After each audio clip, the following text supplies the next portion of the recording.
Hello everyone, this is Globku and Sylaia. We're our magical noob taking a look at Darksiders II. Hello guys! Hey, so we're back on Darksiders. Did you enjoy the first game? Yes, I did.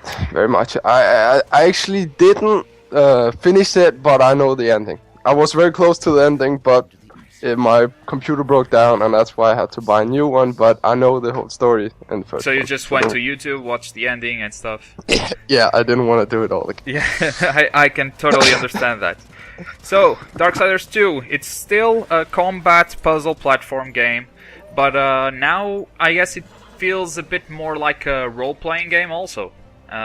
Because it has new stuff, it has a leveling up system. I don't think the first one had a leveling up, did it? I did not know. Alright, so this one has a leveling up system. You get talent points to invest in one of the two talent trees, so there are two, and they completely change the way you fight. Like, one of them is more of a summoning tree, you summon creatures to fight by your side, and the other is more of a up-in-your-face, I'm gonna fuck shit up kind of talent tree. Yeah, I like that idea that you got more possible things to do with the talent tree. Instead of the first one, you just had the different kind of moves, and that became very boring in the end. There was one complaint that I had about the first one. It was the combat. At first it seemed alright, but as you play through the game, you gain not that much, really, and eventually you're just doing the same moves over and over again. In this one, you also kind of have that, like, you kind of get a system, a combination that you always go to, but you've got a lot more moves to choose from, and especially with the talent trees, you've got a lot of special stuff, like summon crows, summon ghouls, teleport / stuff. It's awesome. It's love the talent trees. There's looting in this game. Random loot drops every time you kill something or open chests, and there are different levels of loot. The loot itself has different statistics, like some loot has strength, some loot has arcane, which is kind of a magic attack stats in this game. So depending on which talent tree you go to, depending on which play style you go to, different loot might benefit you in different ways. And you're playing with a different character now. You played the first one as War, one of the 4 Horsemen of the Apocalypse, and now you play as another Horseman of the Apocalypse. This time you play as Death. Death. Much better. You like Death better? Much more. Alright, why do you like him better than War? Just his attitude. I always like games where you're playing Death. it can never go wrong. Just, yeah. The badass style. Every time he talks, I just get goosebumps. There. I thought War was a really badass. Also. Yeah, that's true. But I like that more. It's a different character. So with the different character comes a different style of combat. Really, you cannot block in this game. In the first one, you could block and counter. Now you can only dodge attacks. And I guess War was kind of the strong guy that took everyone head on, and Death is more of the agile, fast guy. So it has a very different feeling to it, and I love that with a simple thing as combat and also the platforming, they gave him a totally different feeling for this character. They didn't just use War's moves and put it on a different skin. They totally changed it, and that is awesome because that sets a whole new tone for the whole game. I was afraid they were gonna do that. The exact same moves and all that, just in your character, but they didn't. No, they didn't, and they did it very well not to repeat that. Yes. And the combat for me was a big plus for me in this game. Like I said, on the first one you kind of felt very limited on your moves. And now not only do you have the talent trees, but also you have combinations with your secondary weapon. Like you could kind of do it on the first Darksiders, but you weren't so encouraged to do it. And on this one, you are constantly using your first and secondary weapon. You're like doing 2 slashes with your sides, then you're pulling out this big ass mace and rolling it around and killing everyone around you. It's I probably have to be honest there. I never used my secondary. Really? No. Oh, I thought it was one of the best things in combat. You really missed out. Yeah, I didn't like the slow mace. I always walk the one with the big, slow, awesome mace, but I never used it.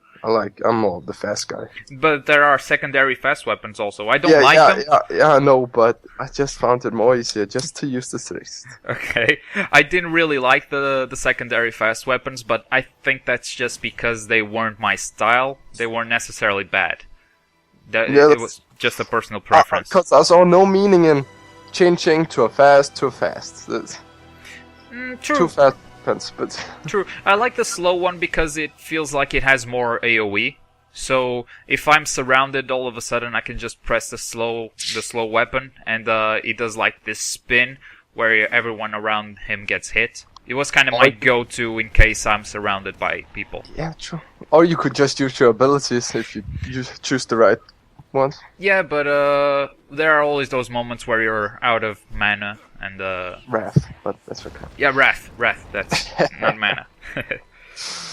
True. Another thing I really liked about this game, and we already talked about it, the talent trees. The talent trees look really simple, but it's like each point that you're putting into the talent tree is changing your game.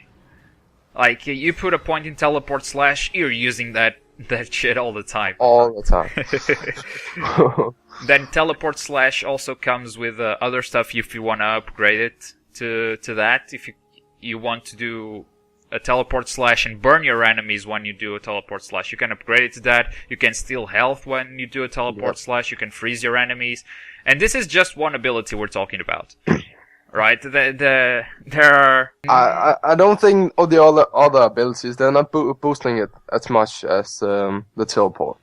The teleport got a lot of help.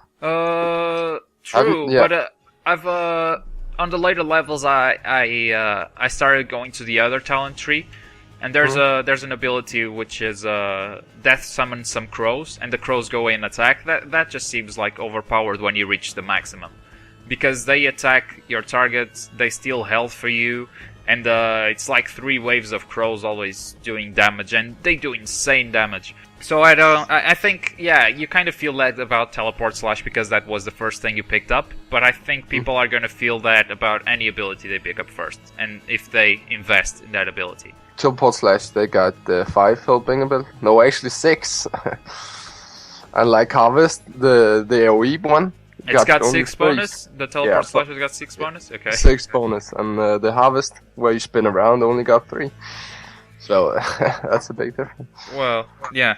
You can definitely tell the difference between Harvest and Teleport Slash. Teleport Slash is kind of an instant thing, and Harvest kind of takes a while, you know? It's a spell that you activate, and it stays active for a while still.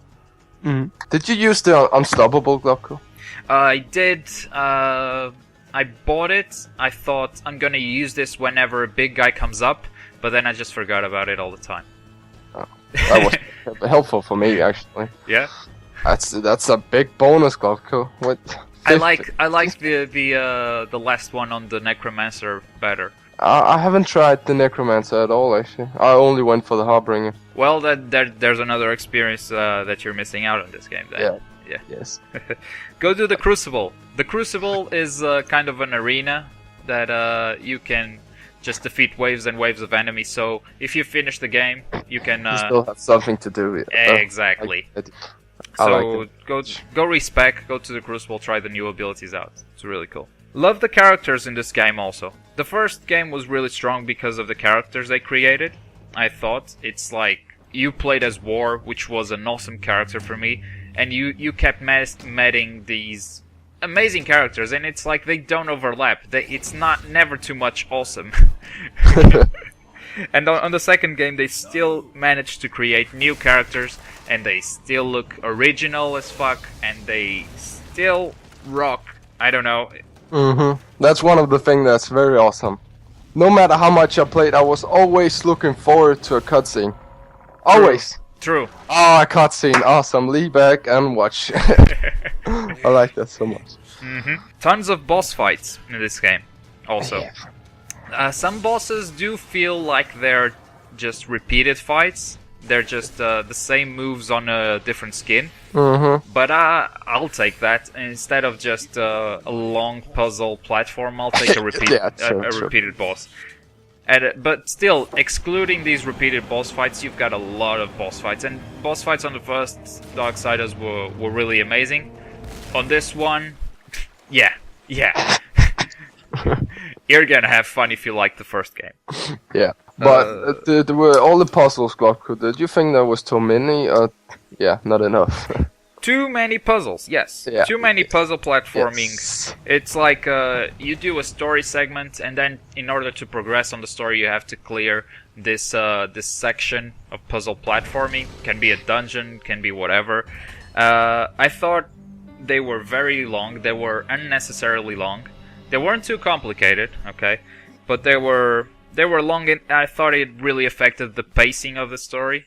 I felt I wanted to move faster on the story, and I kept having these puzzles in my way. You. Yeah. I had the same problem. I really like the soundtrack too. Just a side note, it fits really well into the story, especially first scene, that first fight with War. Yeah. Wow. I know you like that stuff. Go listen to the song during that fight. I actually got the whole soundtrack. Wow. I bought the deluxe pack, I think it's called. So sure, That's I will nice. take a listen. Yeah, I didn't like the ending. We've talked about that. No. Without spoiling anything, the ending seems rushed. It's really quick, and it's very confusing. It's not the kind of ending that you're like, oh, what's gonna happen next? It's more the kind of ending that you go like, that didn't make any fucking sense. No, I just got a feeling they're only doing this so I can make more DLCs. Maybe. I had that feeling. It's a shame I can't talk about it, but yeah, we figured it out. Maybe they'll come out and explain it in the next game. Maybe everything will make sense then. But just by playing Darksiders 2, I was not happy with the ending. Was not satisfied, and I really liked the story up to that point. It was cool. And another thing, Globku, I don't like wait a second. Before we move out of the ending, I think there are four main areas in the game. You start at Forge Lands, you move into the Kingdom of the Dead, and then I'm not gonna spoil where you're gonna go because it's part of the story.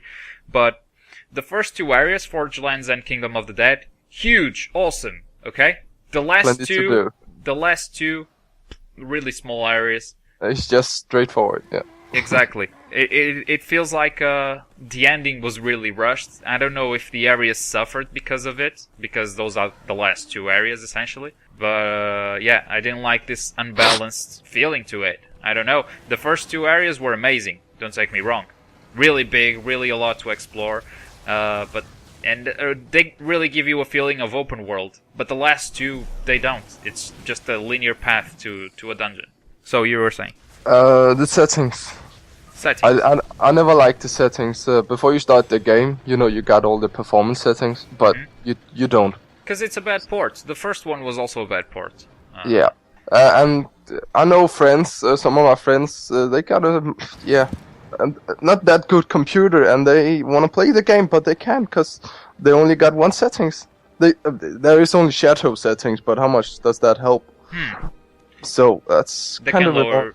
You can lower the resolution. You can lower shadow, gamma. That's pretty much it, really. Yeah. I need more in the settings. PC gaming. It's 2013, 2012 when it came out. So, what are you doing? Why are you still doing bad ports? That's unbelievable. Do it better. And one of the things that really nagged me in this game, Globku, where was War? The guy we're trying to save? Why didn't we see him just once? Well, because War is doing the first game. The second game takes place at the same time as the first game. Yeah, but he was captured, and we went through all that to save his ass, but yeah. Just big face palm. You're annoying that you didn't see him. Yeah. I think I wasn't annoyed by that, because the story takes place at the same time as the first game. It's like, we're gonna spoil the first game right now. So, stop the video if you don't want to be spoiled on the first game. On the first game, War comes to Earth, and the seals were not broken, but turns out it was all the Council who framed him because he wanted to get rid of a horseman or whatever. When he comes down to Earth, and the Council punishes him for coming to Earth, that's when Death's story begins, okay? Death knows that the brother has been cursed, and so he rides out to help his brother. And when the game ends, it shows the ending from the first game, so connecting the pieces. If there's a third and fourth game, I'm guessing you're not gonna see the other horsemen either, because you're gonna be playing at the same time. And then on Darksiders 5, maybe you're gonna see them all together. True. If THQ. So you think the next game we're gonna try another horseman? If there is a next game. Yeah. That's...